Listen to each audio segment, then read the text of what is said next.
Hello and welcome to the Animation Communication Podcast, your source for discussion about animation, film, fandom, and more. So please join your host, I Love Kim Possible a Lot, or KP, and Lauren Kizich, the Abbey Roadie, for today's discussion. If you like what you hear, please remember to support by giving a like, a follow, as well as subscribing to the main I Love Kim Possible a Lot channel on YouTube. Spread the word and keep being a part of a great community. This episode contains some mild adult language. Okay, everyone, welcome to episode 2 of Animation Communication with a K. Lauren is here, and we're actually, talking to each other, live.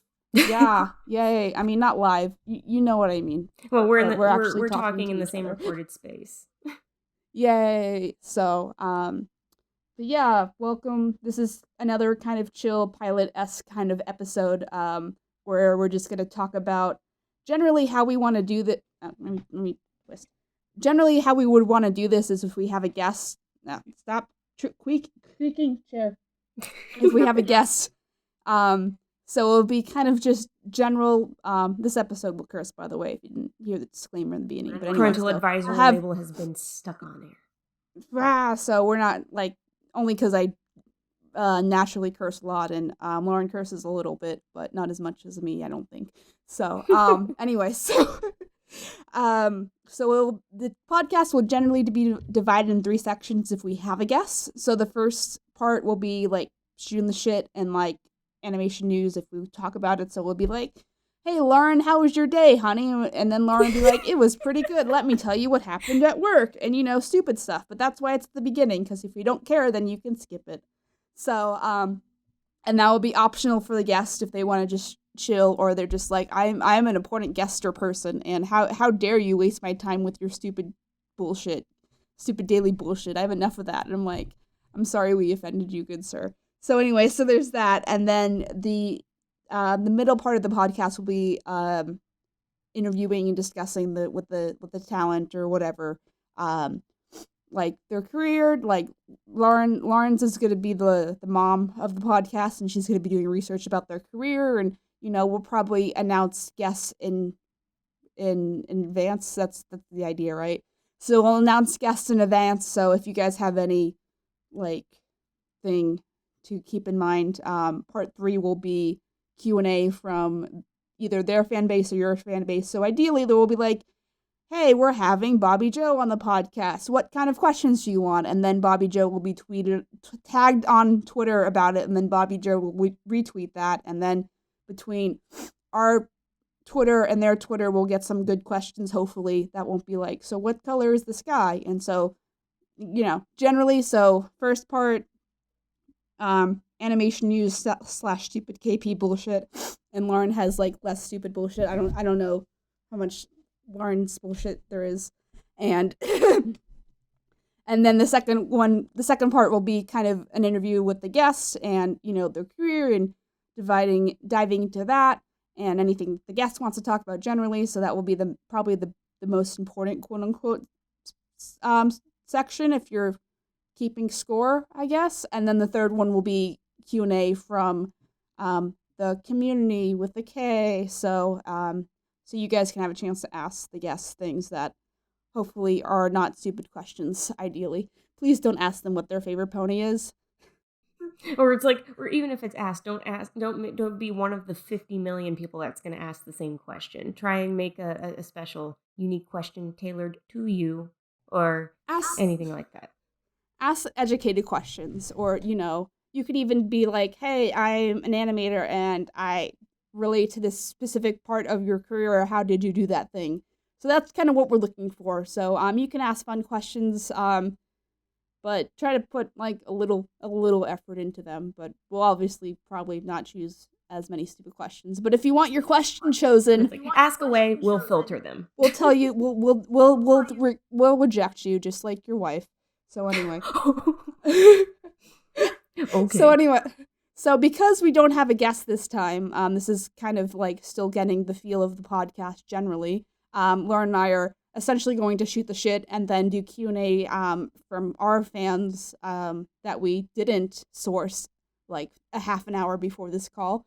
and, like professionals, the important people. And then I think that's it. I think probably next week we'll probably be open for a guest, but we just want to, like, as of this recording, the podcast hasn't been officially launched yet. So we're just like, this is like, we've been talking about guests for like a month or probably more, and it's just all hypothetical. It's like, what is this guest? So, once we actually do start getting the ball rolling and actually get a guest, it would just to be like, oh, we know what the fuck we're doing. Yay. So, you know. Okay, Lauren, do you have any shoot the shit points of view topics before I just talk for like 2 hours? Well, Oscars are tomorrow. I guess that dates this episode. So there is the potential of, either Klaus or Missing Link potentially walking away with an Oscar. And I know I'm mixing out How to Train Your Dragon, all that stuff. I'm just talking about the ones that are those front runners for the category of Best Animated Feature that are the complete outsiders in terms of who they are, the projects that they are coming from, the studios that they're coming from, especially when they've booted Disney out of the ranks for this year, with Frozen 2 not even getting a nomination for that feature. So we'll see what happens. Definitely will be a topic of discussion as soon as that rolls around. But yeah, I do want to ask, because I've yet to see Missing Link. I've seen a lot of clips, and it looks, I love Leica's work always. But I did see Klaus, and I absolutely loved it. So I gotta know, KP, have you watched Klaus yet? No, because I'm a bad person. Everyone and their mom is telling me, like, watch Klaus, and I'm like, I know, and they're just like, it's the same animator who was like the head animator for Dr. Doppler on Treasure Planet, like one of your favorite movies, KP. You should watch it. I'm just like, eh. So it's on my list, and now that Christmas is not here, I'm just even like, eh. But like everyone and their mom that I've talked to about is just like, this is amazing. And from a technical level, I can't speak.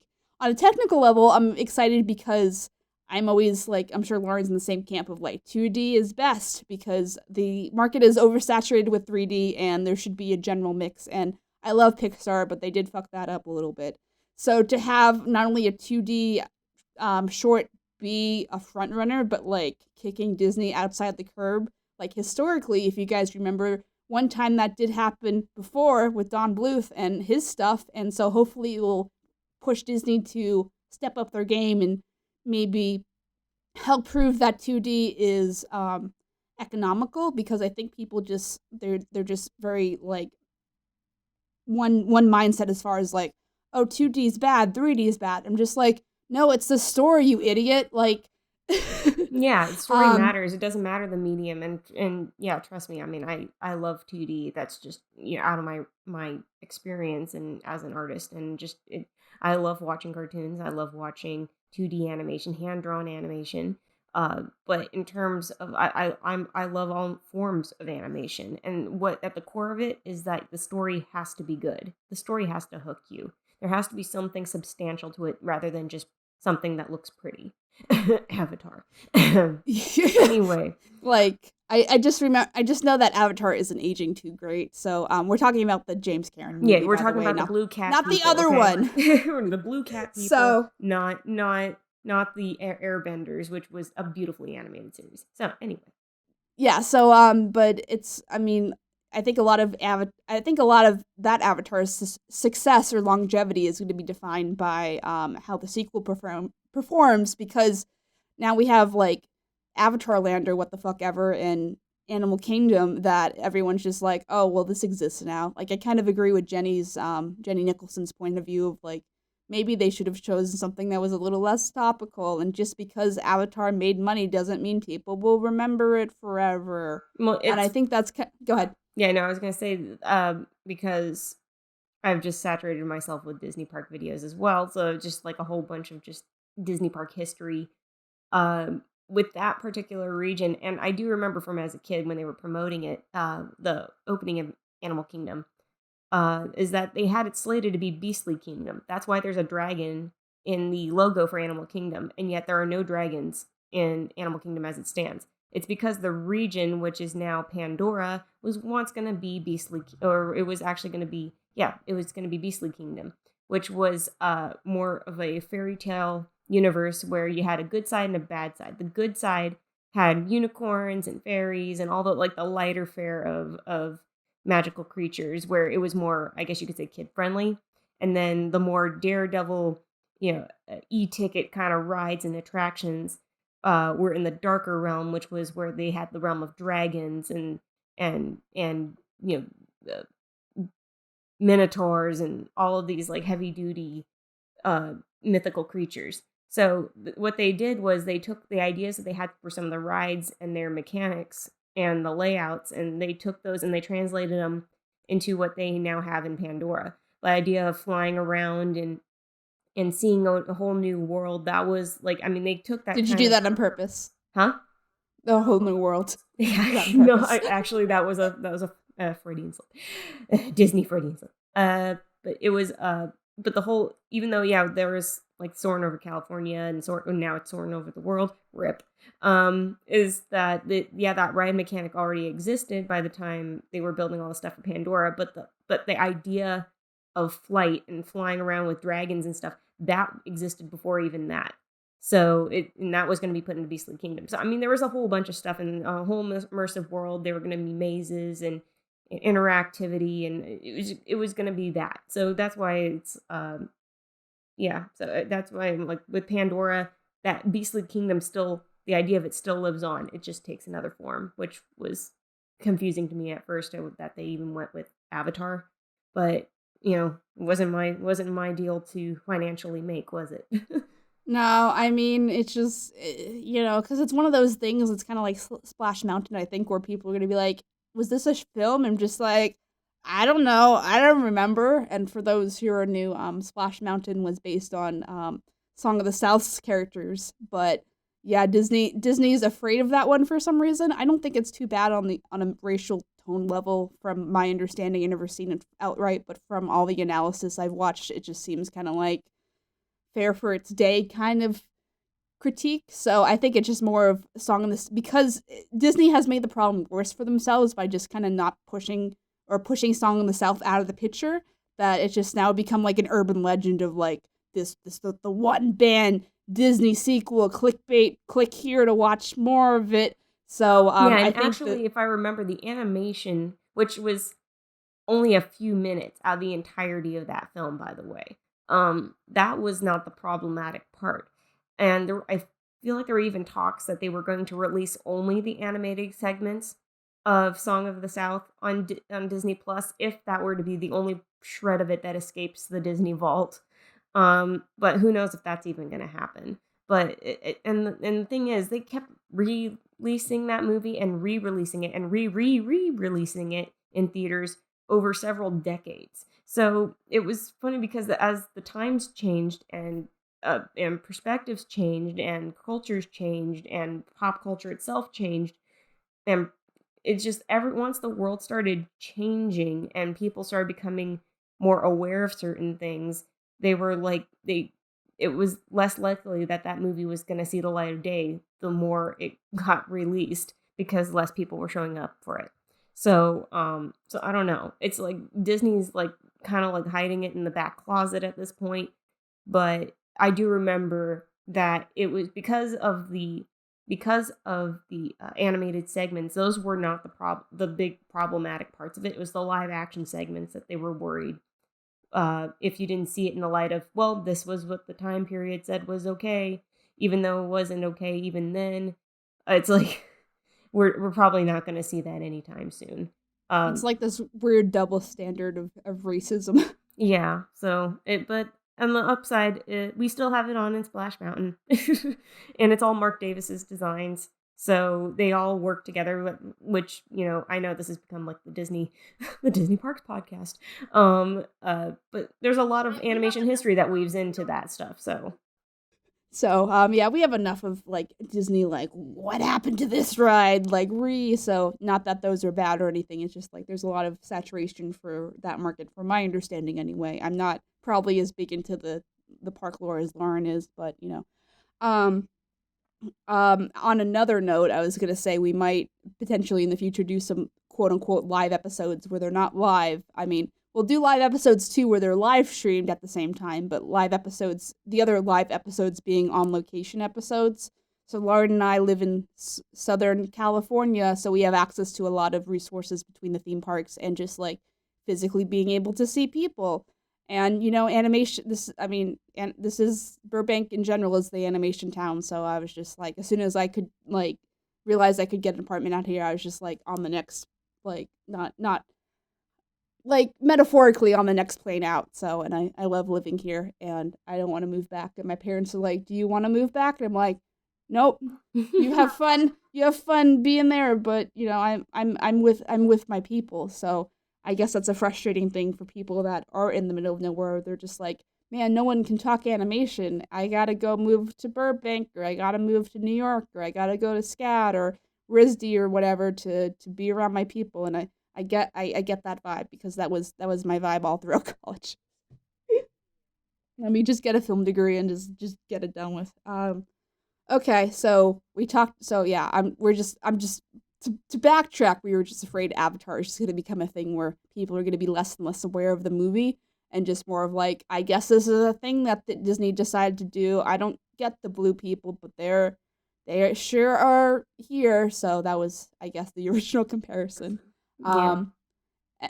So we were talking about Oscars and stuff. Okay, well, Yeah, it was. because which Avatar that fits in technically with that category, kind of sort of, just not for the year, technically but animation. in talks of like what movies are deserving of those kinds of awards and what ones we have seen, which ones we have not, and who will win. Who I think it'd be ideally, I'd love to see Klaus win.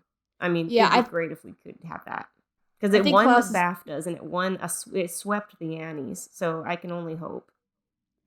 Yeah, I think that's probably the best bet. And for those who are new, the Annies are kind of like the Academy Awards, but for specifically animation. So we just know that they exist, and they've always just kind of existed. But and like people in the industry talk about them, but from people outside, just like, what's an Annie like? And I'm just like, Annie from like the play. I'm just like, where is the Ginger Annie? I think that would be a fun sponsorship one year just to troll people that the Annie's got like an Annie cosplayer like on the stage and just be like, "Welcome to the Annies. Where's Sandy?" So but yeah, to backtrack. So I guess we'll be talking a lot of not insider quote unquote because Lauren's more of an insider than I am technically, but more just like people who know how the industry works on just kind of like a not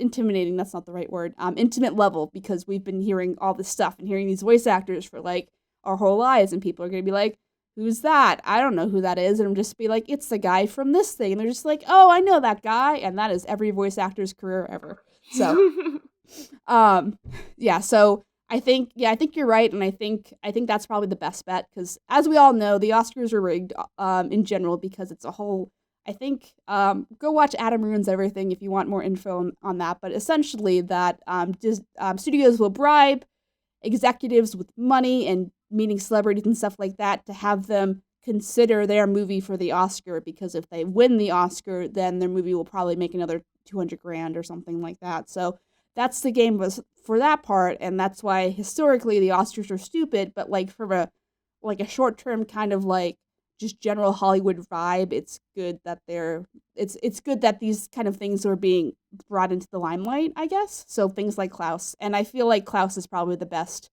Like I haven't even seen Klaus, but I just know for what it is, I think it should win, because hopefully it will change the industry a little bit to let people be more like, maybe we should do some 2D. Klaus was pretty the shit, and I'm just like, yeah, that might be a good idea, because ideally, like, I don't think the market should be like this, where it's just like 2D, specifically like frame by frame animation isn't really done anymore, because it's kind of been technology out of the studio system. But like even television animation, how it works, I guess, before we get on a tangent, is so the storyboard stuff here in SoCal, so Burbank, Glendale is most of where the other studios are. So DreamWorks is in Glendale, DreamWorks Studio, and Disney DTV is in Glendale, and the only thing that's in and Warner Brothers Studios in Burbank, and then the Disney historic lot is in Burbank with the whole like hat and shit.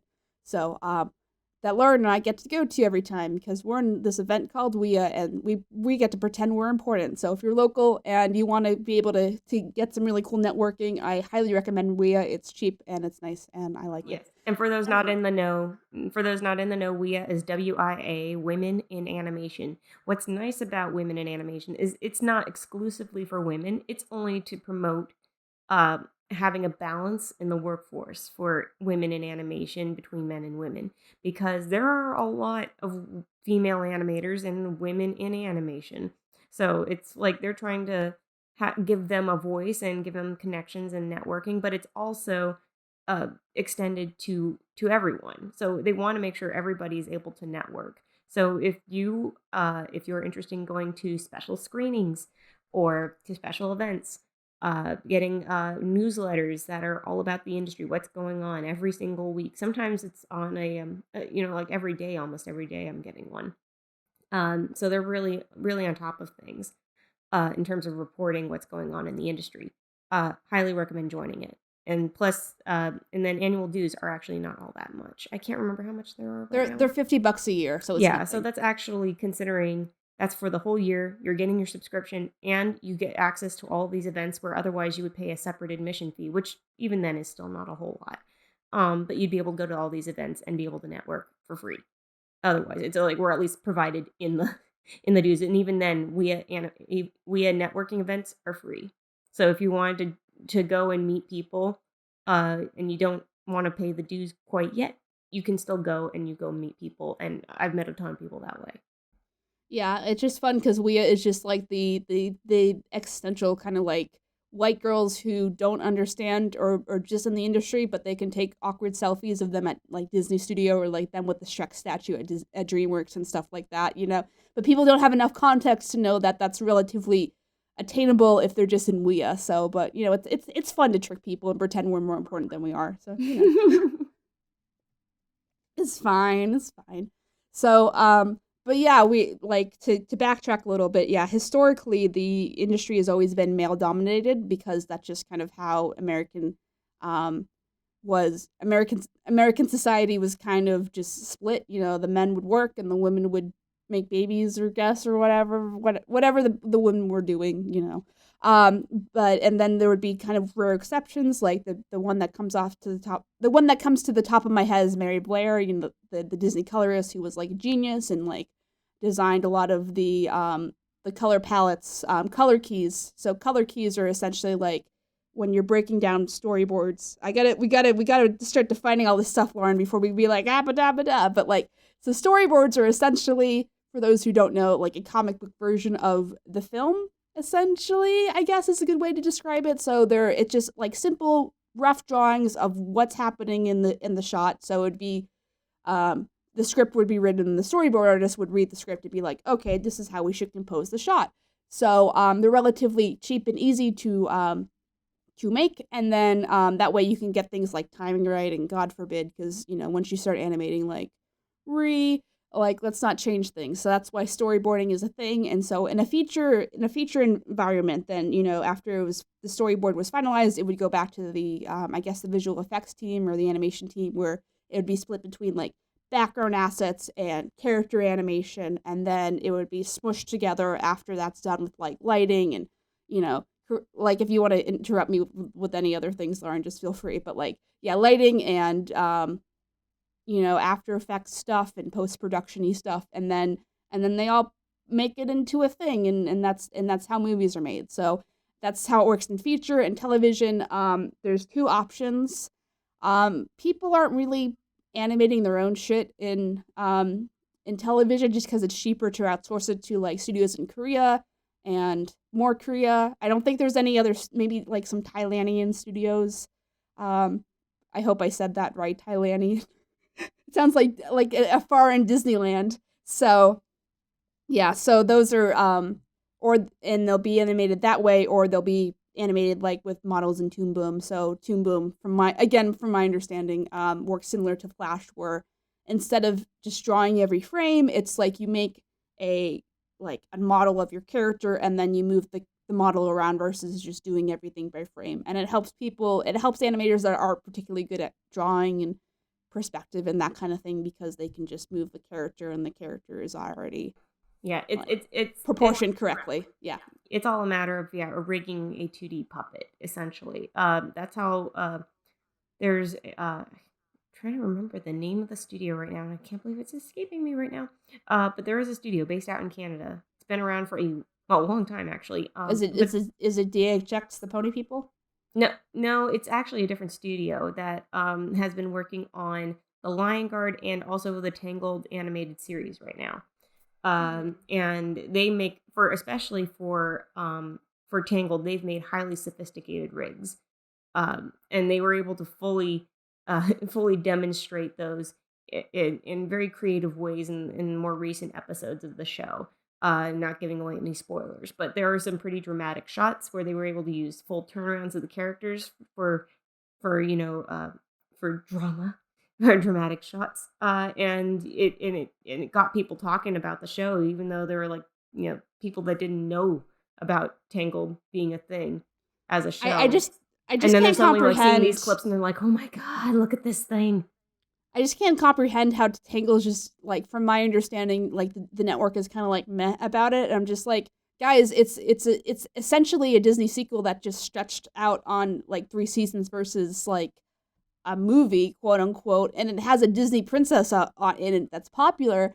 And historically, with Disney programming where it's spin-offs and shit, with Aladdin and Little Mermaid, those have been fine. So I don't really understand why it's having a hard time. And I think going forward, I keep on using the word historically, but going forward, I think the show will be remembered well, and God bless our lords at Disney Plus, because I'm excited that Disney Plus exists, because I think it's a really great, important part of Disney kind of adapting to the modern age and giving some more flexibility with what they're producing. But anyway, Tangle's really good, and you should be watching it, because it's a little slow at the beginning, but it does the things that it's good, which is, I should describe that better. It's it does a good.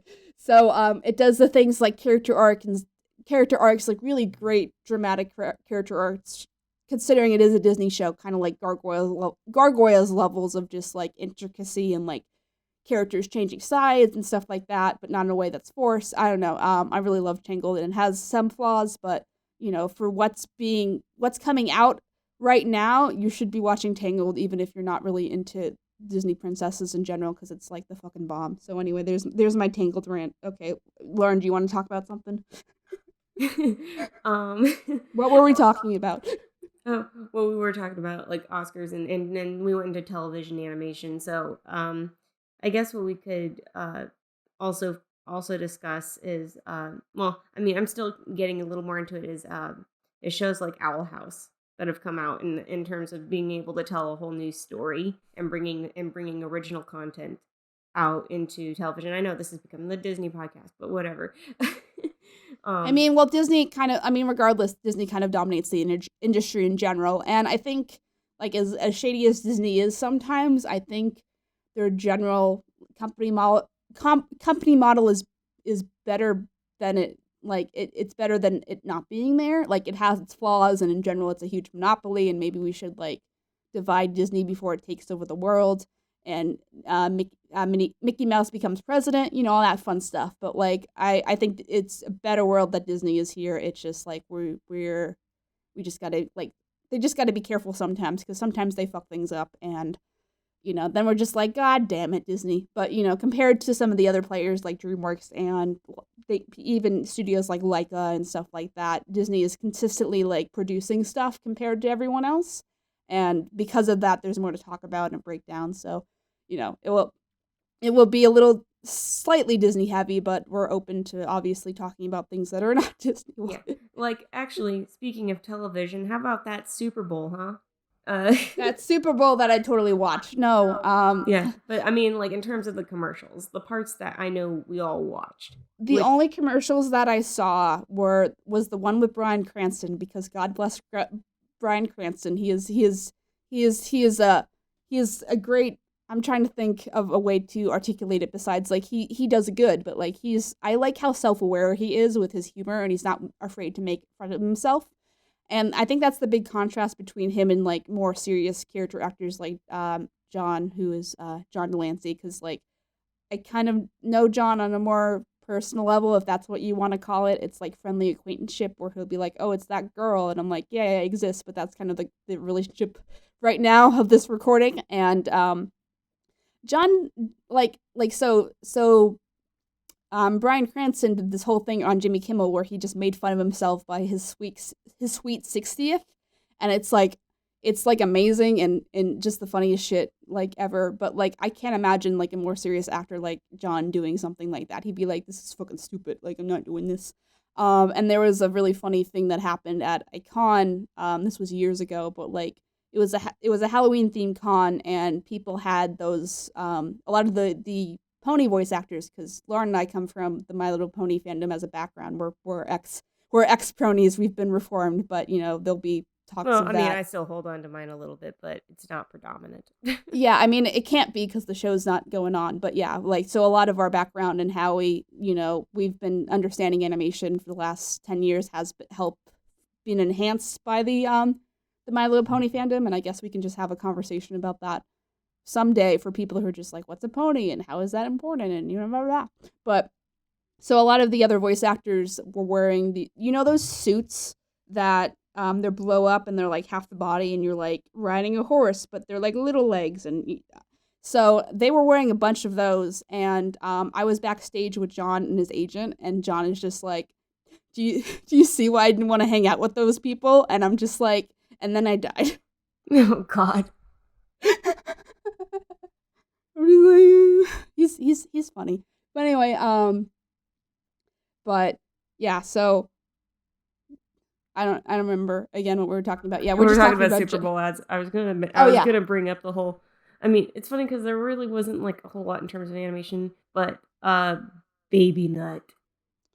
I didn't even understand Baby Nut. I just know it's a thing, and I'm just like, as soon as like it's sort of trending that like Mr. Peanut is dead, and I'm just like, this is a marketing campaign. You're not funny. So, and then I guess Baby Nut is like, who's cuter, Baby Nut or Baby Yoda? And I'm just like, how transparent can you be with your marketing? And then what?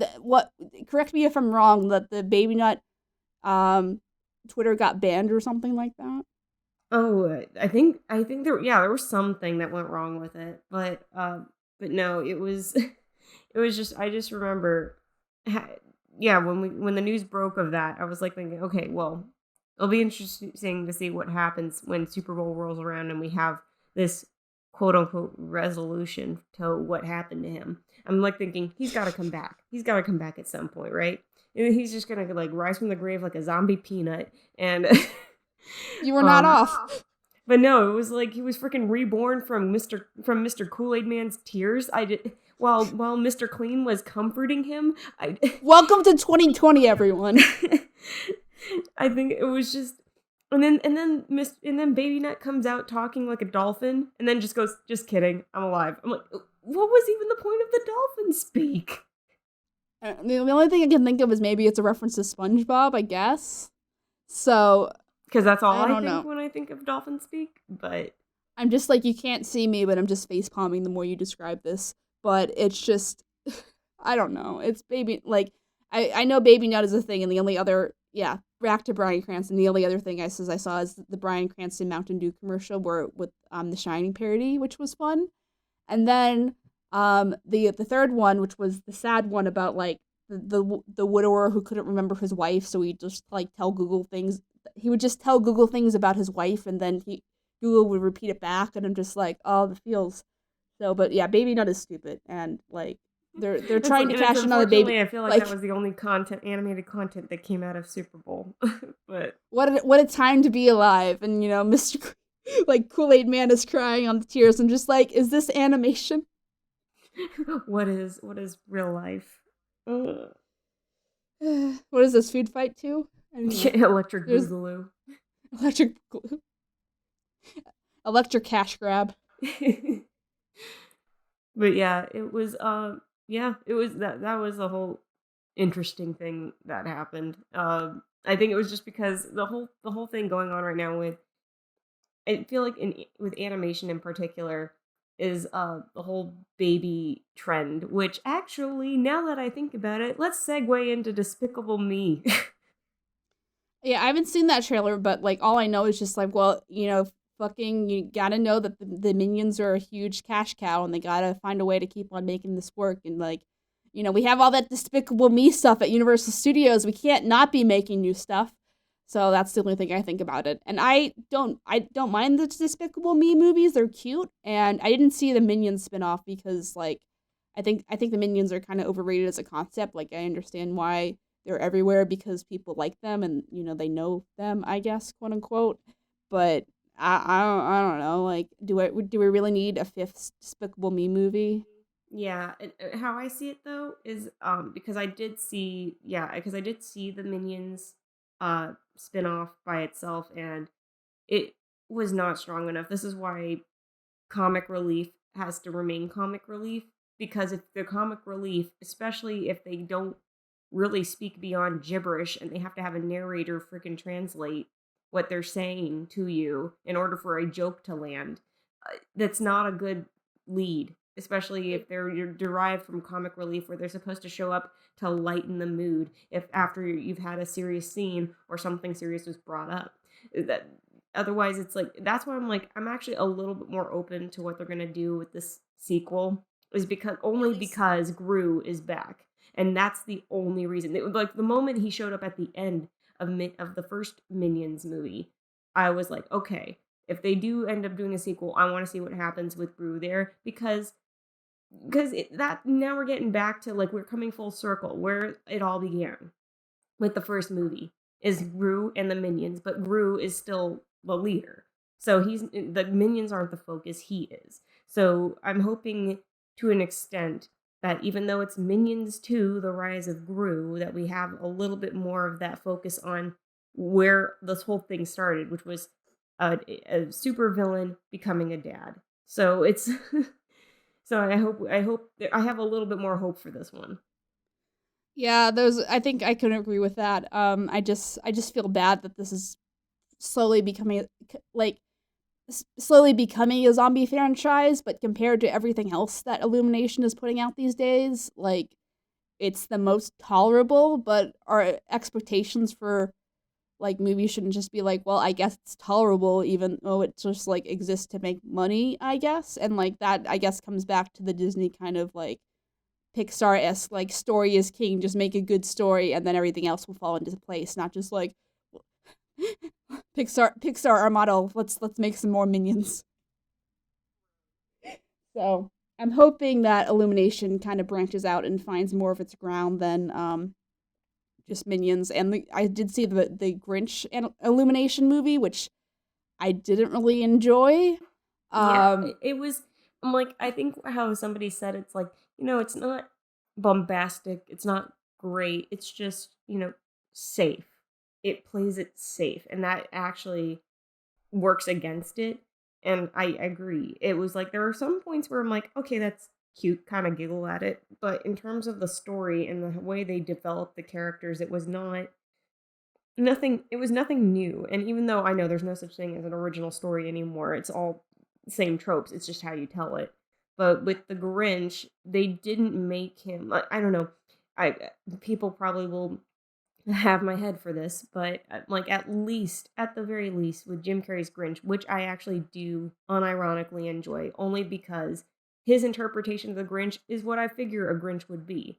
He's gross, he's disgusting, he's he's bitter. an He's asshole. an Yeah. So when you think of this Grinch who's literally just Squidward in green fur, who actually does go out in public and mingles with the other Who's on a He's a regular Sundre basis. Squidward, where he's just like, it's not like I like you or anything, and then he's just Yeah, he's horrible. a tsundere. Like, it didn't serve his character well at all. And I think the only part that was actually kind of nice was the end. And it's not because, yay, the movie's over. No, it was because of him being welcomed into the Who's house, and seeing him starting to, like, interact and actually kind of enjoy being around the Who's. Like, that's probably about it, because that was the most that was the most sentimental, real feeling part of it, is because he was actually, he was having to go from, you know, hating everybody to kind of having to like some people. So so it and then it because otherwise it I still feel like, yeah, again, criticize it all you want. I still feel like Jim Carrey's Grinch delivered upon that better. If you were not like the original is untouchable. You can't touch the original with Boris Karloff. You can't. So that's why I keep it out of the discussion, because we talk about the ones that were made after that. With the Jim Carrey Grinch, I like that what they did with it was at least they were trying to be different with it. So and with Jim Carrey's interpretation, I think him being in the suit and the makeup and all that stuff, if I remember it, that's part of what drove him insane for a while there, because I can only imagine how claustrophobic it was to be in all that makeup. But because for hours on end. But but that's where I'm like, in terms of the story and the way they developed the characters, it at least felt more like they were trying to do something different and something more. I organic may not be the word, but you get what I'm talking about. It feels more natural. More natural for his character. Yeah. Yeah, and I even talked about this in an upcoming video, which I guess probably will be uploaded by the time this is uploaded somewhere, but it's for my top. I made a video called Top 10 Disney Sequels That Actually Have a Point in Existing, and I make a comparison to Grinch compared to, I think, the Timon and Pumbaa, the Lion King 1.5 thing, and it's just like, my takeaway is just like, this is not good when the Grinch, who is an iconic character, has to be kind of like, he has a song about how iconic his character is, and when it's a stretch to have that in your Grinch movie, maybe you're doing something wrong. Yeah, because they made him for Illumination's Grinch, they made him too clean. They made him too prim and proper. They made him because he really wasn't like uber slob or anything like that, and he also wasn't like a recluse who constantly stayed away from everybody and wanted to be away from everybody. He put himself out in the world and was like, I hate you people. Like, you could literally just hold yourself up like your original character does. But so it's like, and then on top of that, when they have the song describing how horrible and disgusting and gross he is, and he's none of those things. When they say you got termites in your smile, he's got these like perfect, Invisalign straight teeth. Like, it doesn't work. Yeah, I know, and like, it's just like they're talking about how gross and uncuddly he is, and he has like a machine that helps him like be cuddlier, and I'm just like, what even the fuck, Illumination, go home.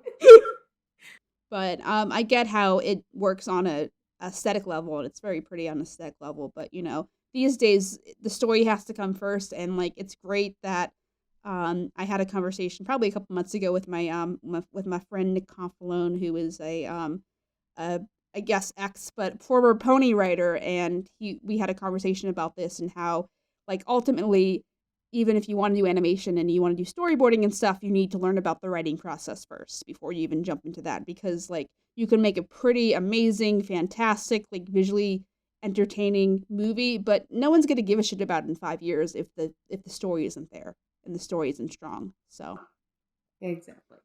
So that's why I recommend, if you're interested in animation in general and knowing that animation is a story structure-based driven medium just like film, then like the story and writing and how to write a good story and narrative purpose needs to come first. And then you can learn and you can also learn the art stuff at the same time, like storyboarding and perspective and what is a proportion, what is a horse, those kind of things. But yeah, I highly recommend you be consuming animation that has a good story. If like, especially if there's no story, then it's just like, it's like a piece of art where it's just like, that's great, but like, it's not going to impact with the audience that way. And I think why, I'll do a little tangent, but I think why animation is such a superior way of telling story is because like, it's living, breathing art, and you can design characters in a way that make the audience immediately empathetic with them that you can't do with live action. And it's just such a collaborative process compared to like doing a live action movie where you have to have storyboarders and several animators and several background artists, and then you got to do all the post-production stuff. Is like, I think it has and I'm sure Lauren agrees, but it has kind of the best of all of the aspects of it. And I wish there was more serious adult animation out there because that's not Rick and Morty. I love Rick and Morty, but that's just kind of the dominant name right now, is especially theatrical adult like animated movies. Can you imagine that's something that's not in Japan? But it's the industry slowly adapting. It just taken a while for people to kind of get into that mindset. So Mm-hmm. It's just like apparently there was this anonymous producer. He was writing an article about who he projected would be the winners, or who he would pick as the winners for the Oscars this year. And he was talking about like who he projected would win for animation, and he like freaking slammed all the other competitors, and he said, I'm only voting for Missing Link because it was like at least like tolerable. It was like the most tolerable out of all of them. He's just like, How to Train Your Dragon, first movie was kind of cute, second, third movie sucked. Like, he was literally just like going, Klaus, nobody cares about Klaus. Like, he's just like, I'm like, he was just like, I mean, he was bashing everything. He's going, honestly, Lion King should be in this category and it should have won, but it's not. And I'm like, what a joke. I'm like, and of course, you got the whole animation community going, no. Like, what Don't are you listen doing? to this guy. He doesn't know what he's talking about. Yeah, and that's kind of the thing too, is again, like, I'm going to use that word historically again, the thing that I've been using a lot. But historically, in the 1920s and 30s even, like, people had to argue that film was even an art form and that film was worth taking time and taking seriously.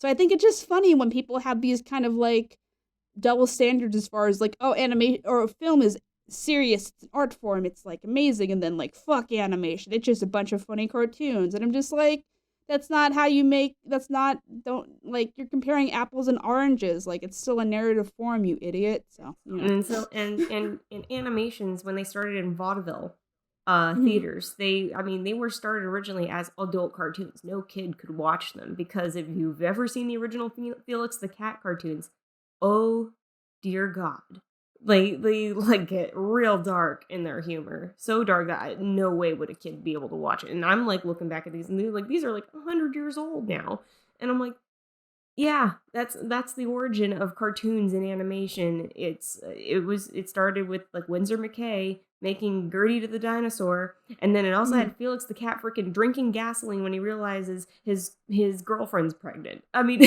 just for kids. So yeah, a lot of the mindset changed in the 50s when Hanna-Barbera, not Bombera. That sounds like a sunscreen brand, but anyway, because of how they use limited animation in general as a way to produce just stuff fast, because I don't know, you guys can look up limited animation, but basically that trick with the backgrounds, with the background loop and kind of like reusing shots and all that stuff. And kids seem to be more tolerable to it than adults. And then because they just started making like a shit ton of just stuff that kids consumed, and only kids like could had a more like or a less of an opinionated eye towards it. That's kind of how the mindset changed. Back in the day. But yeah, now you know that. So like, if you have a stuck up friend who's like, animation's stupid, I'm like, no, let me tell you about what the people on the podcast said, Mom. So yep. Do you want to jump into Q&A, I guess? So we'll grab a couple questions here. So in case you're new, so Lauren and I are both really into animation, and I'm particularly, we're both on different sides, where Lauren's on more the industry side, and my chair's creaking again, but Lauren's more on the industry side, and I'm more on the indie, like original, like not original production, but like more on the indie kind of just like film festival-y / YouTuber / video essay side. So it's different perspectives. So I'm really hoping these questions are not just like My Little Pony, like, who's your favorite character from My Little Pony? And I'm just like, you can go watch some of my other videos about that. It's not why we're here. Okay. Do you want to look through them, or how do you want to? I'm looking through them right now. Let's see. It's funny because we got some fandom questions in here, but then I guess this would be more a video directed at you. What is the video you're most proud of? I guess you could say like which one which one you're most proud of, which one's your favorite. Any projects that you have. You have a lot, so yeah, I'm gonna say this is the KP interview, guys. But anyway, I'm gonna say the stupid producer thing of like I don't really watch my videos that often after they're made, so it's hard for me to remember them versus other people who are just watching videos like over and over again and just like biting their teeth for the new one. Please subscribe because the analytics are garbage lately. So but anyway, I still think in a lot of ways the John Delancey video was really good because it kind of, I want to say, quote unquote, put me on the map of just from going from just another person talking about the My Little Pony show and analyzing its characters to like, oh, she's actually doing a real production with animators and like there's a whole thing going on and like, holy shit, like I didn't expect this kind of thing. So there's that aspect, and like I used to be bitter and sad about it because John is receptive to me. I have to find the right way to articulate this, but he's receptive to me, but he's not really like gone out of his way to develop a relationship, like a friendship relationship, not like a creepy relationship. Every time people are like, do you have a crush on John Delancey? And do you have a crush on John Delancey? Sorry, my chair's creaking, so I'm trying to catch it and then record the lines, or re-record the lines. And I'm just like, dude, he's like older than my parents? No? And like, I'm more, like, I don't get it. So a lot of like my feelings to him is more admiration, and just more like, oh, he like took in the Lost Puppy Brody fandom and tried to help them. So, and it took like a year or two for him to see the goddamn video, and a lot of it was just like the actor like, I don't want to watch my face and something like, ew, that. So, John's kind of old, and he's kind of hard to deal with sometimes in that sense. But that being said, so I remember, and then he doesn't really use the Twitter that often, so people would be like, did you see the KP video yet? And he's like, what's a KP? So, so what ended up happening, I guess, is I'll give you my quick John Delancey KP relationship timeline, is there was a con called Everfree Northwest, which is a great pony con. I recommend it if that's something you're interested in going to, but they have their shit together, and we'll probably I'm interested in having a podcast episode specifically to like how to run a good con, get your shit together. So, because there's so many cons that are like, we have a vendor hall, is that a con? I'm just like, no, what are people coming to see? Like, yeah. So Everfree is kind of the opposite of that, where, as it should be, programming should be the first priority, and then like vendor hall and, that stuff like kind of comes with all that. But anyway, so Everfree was like, they realized that KP John Delancey friend show, because that was the first con in like several pony convention in several years that John got announced for. And then they started getting requests for like, are you going to do a KP and John Delancey thing? And they're just like, the first one they were probably like, and then like they realized that like 3/4 of like the inquiries for the con, or like their specific guest application thing was just like, man, people really want to see this. Maybe this is like the point of like, this is a highlight of the con. So they made time to like get me to get my first interview with him, and time for me to, I didn't really schmooze with him, quote unquote. We weren't like drinking, we weren't just shooting the shit at one time, but kind of being like, hey, she's real and professional and you should see this. And we actually tried several times, but we tried to do a panel where John watches the video blindly for the first time. What could possibly go wrong? But John's highly dyslexic, and the people who help him plan those things I think they're just afraid of putting him outside his comfort zone. But my favorite line ever is just like after the interview and after I'm describing the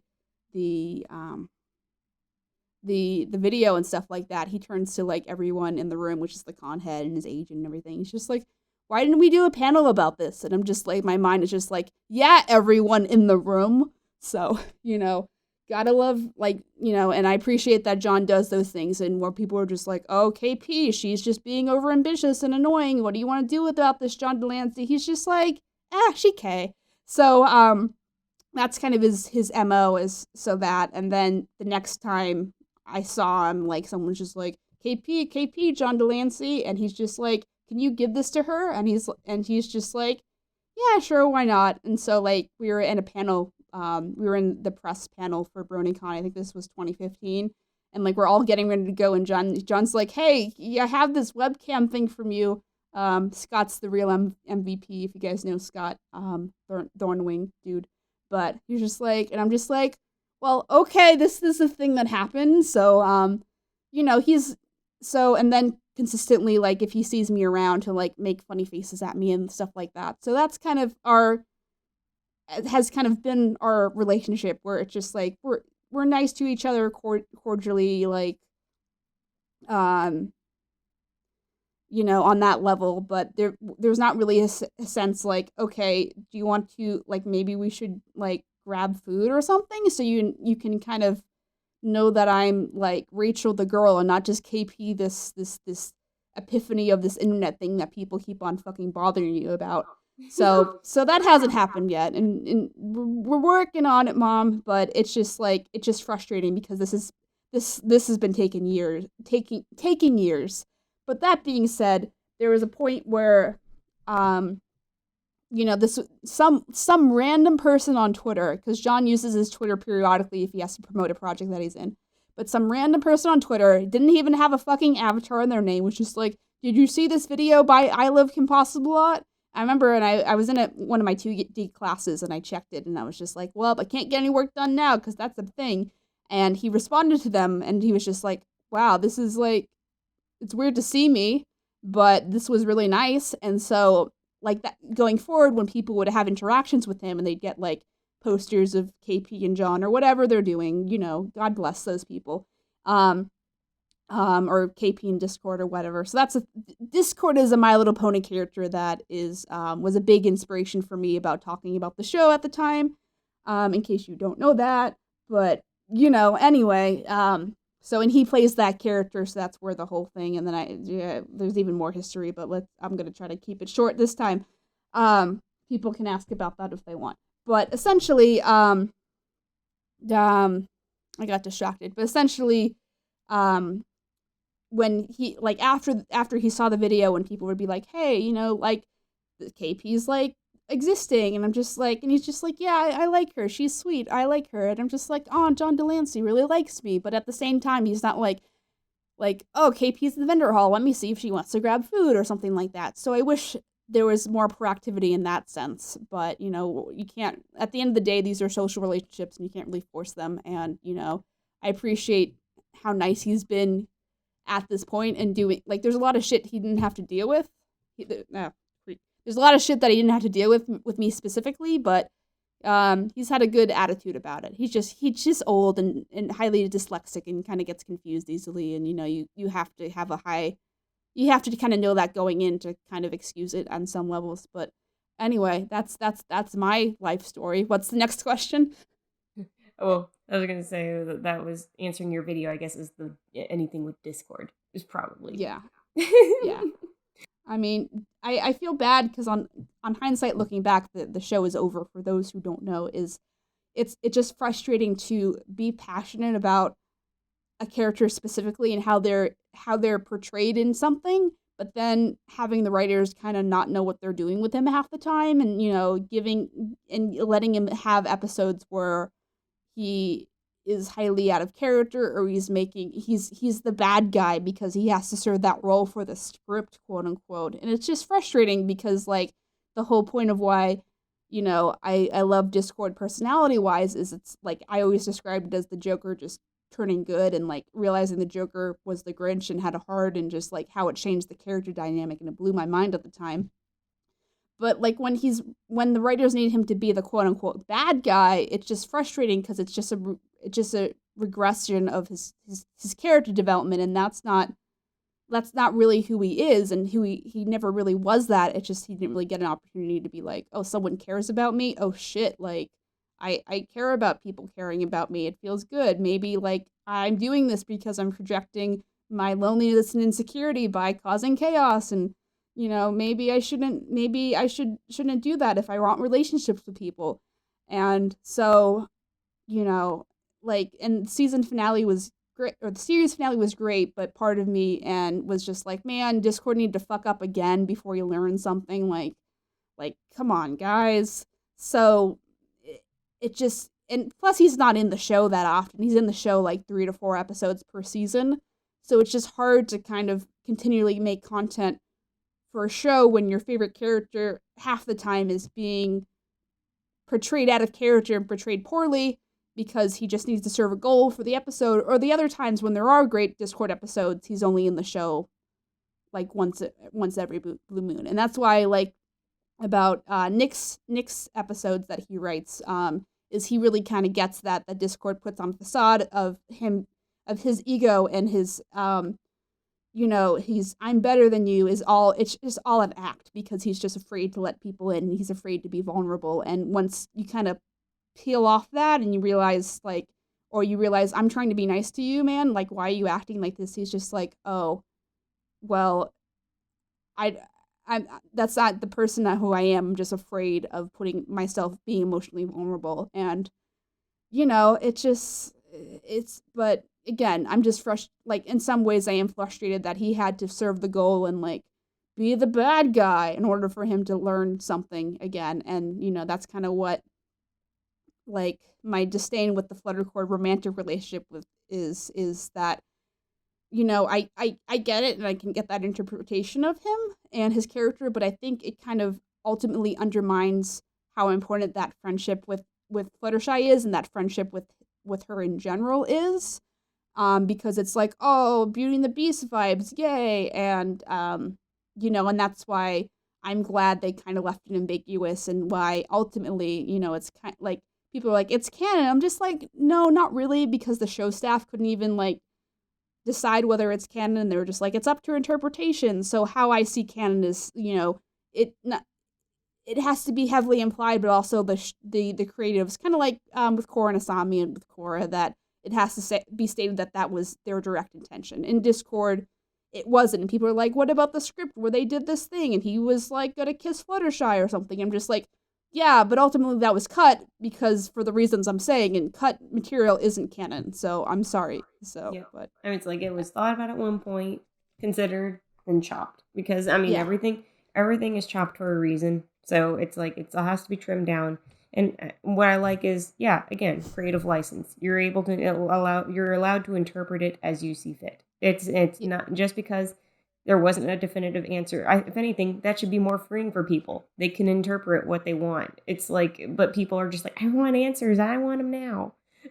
Yeah, but and I understand that point of view too, because like for certain things, like my thing is like for Draken and Shigo, because they had like a really badly like their romantic relationship didn't start till the very like fucking last episode. And I mean it was implied within the whole season, and it was implied, but and that was handled really badly, and it was kind of retconned earlier. You can see my Draken and Shigo video that I did like a couple months ago for more info about it, but it was retconned badly, and it just kind of came abruptly, and they did it to satisfy the fans because I know when I was watching season 4 for the first time, I was just like, Kim and Ron are cute, but like fucking what's going on with fucking Draken and Shigo?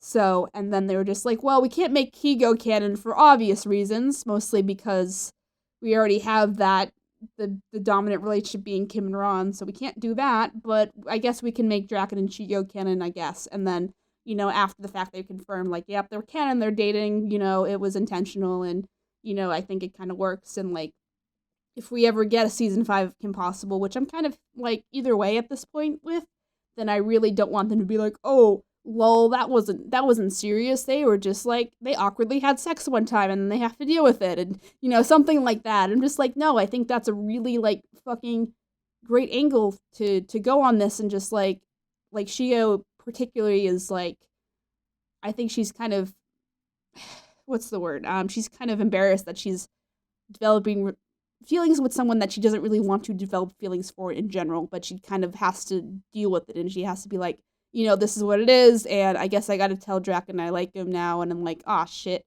So I guess that's like, so I get both sides of it, I suppose, but like I think everything has to be considered, and I think ultimately that was a good idea for Draken and Chico, but case by case basis essentially. So anyway, next question, Mom.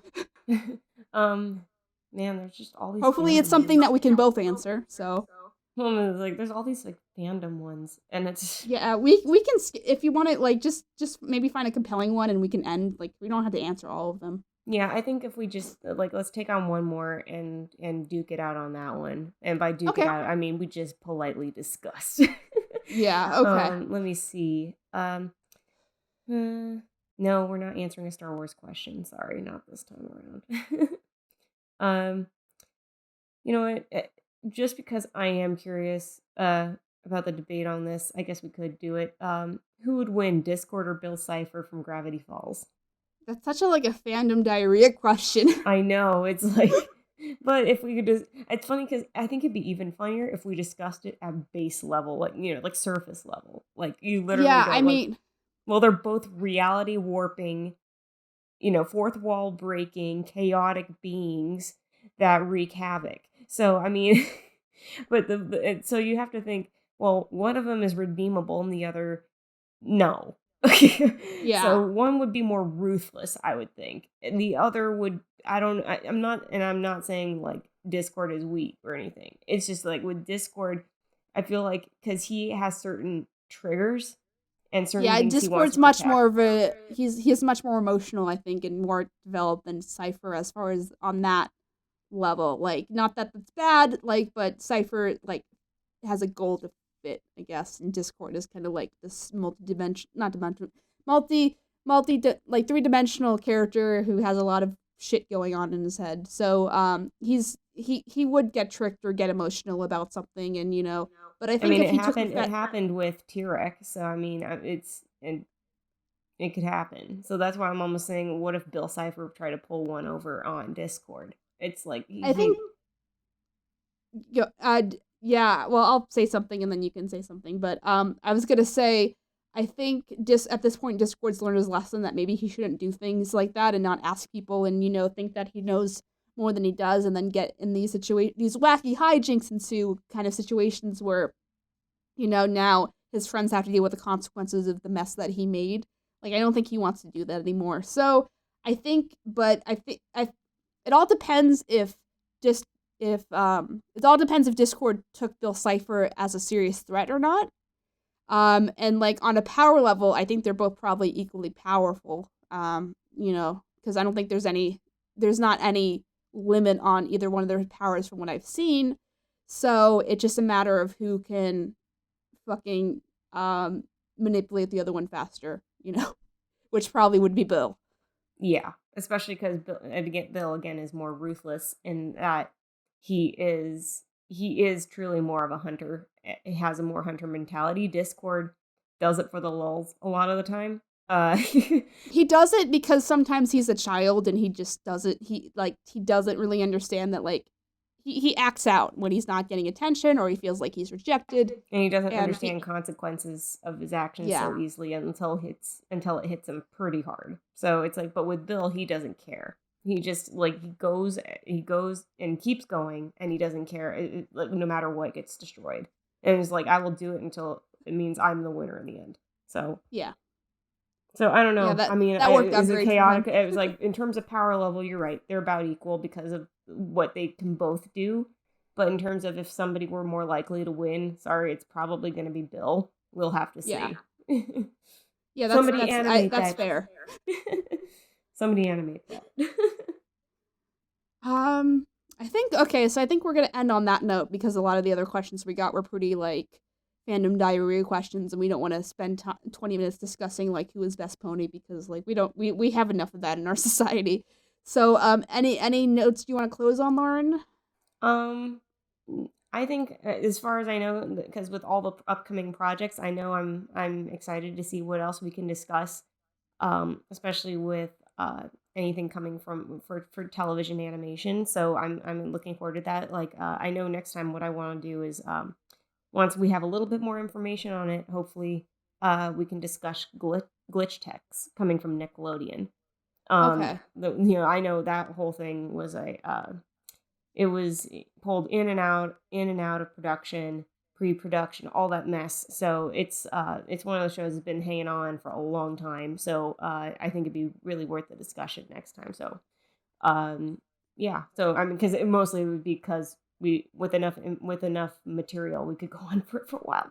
So Okay, yeah, I'm not familiar, so I'd have to do my homework as far as that I went. knew But about glitch text years ago when I was oh actually wow. visiting, like when I was visiting the studio, and they're like, "Oh yeah, we're working on glitch text, and we're probably looking for artists for that pretty soon." And this was when they were still trying to build the team to make it. So it was like, yeah, it's been, and then it was Big a little oof. bit of a chaotic mess trying to get that going. So Okay, well, yeah, I'm curious about it then. I'll do my homework. But yeah, as far as what I'm personally looking forward to is just kind of the whole point of this conception of this podcast, not only discussing stuff let's face it, everyone's doing a fucking podcast these days. So it's more like coming to the giving creatives, so like people that are showrunners or people that are storyboards on specific cartoons, like to get their voice out or be like, oh, people appreciate what I'm doing. Imagine that.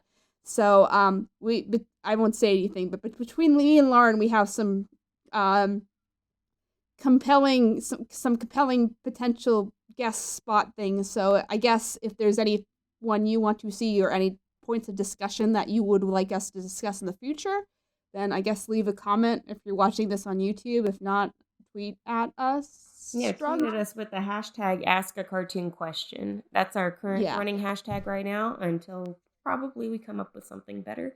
Yeah, But everything we'll else is keep too track of long. that one.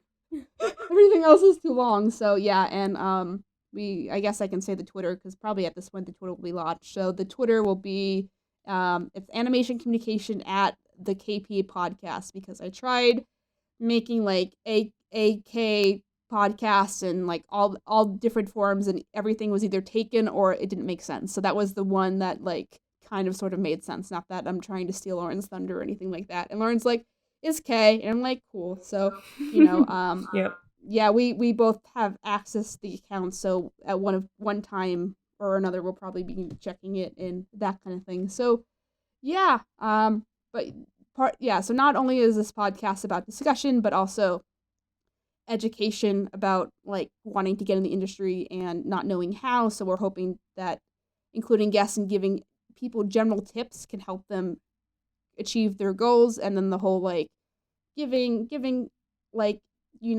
industry guests that potentially wouldn't have a platform to talk about, because if they don't have a Twitter, then maybe no one cares about that one guy who storyboarded that one thing that one time.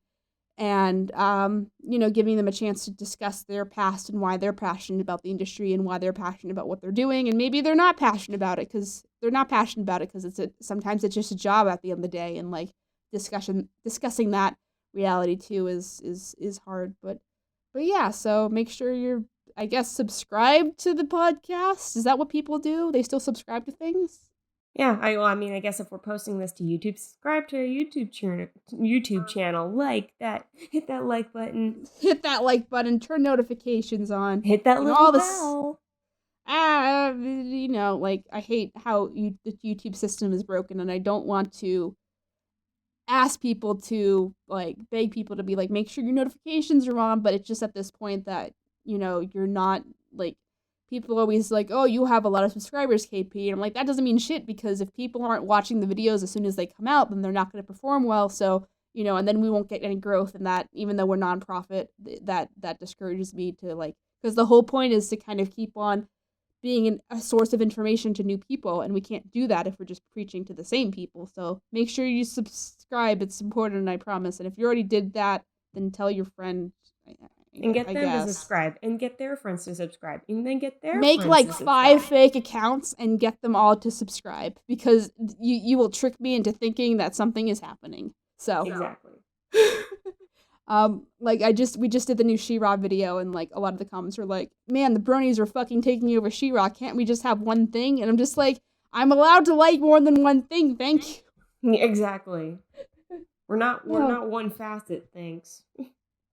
Okay, I think that's a good note to end on. So I guess see you guys next time, hopefully you don't hate us forever because of how much we talk, but maybe that's kind of the point. So Yeah, have fun. It's like we'll have some fun rambling together even more. So if you like hearing yeah, us ramble, hit that subscribe button.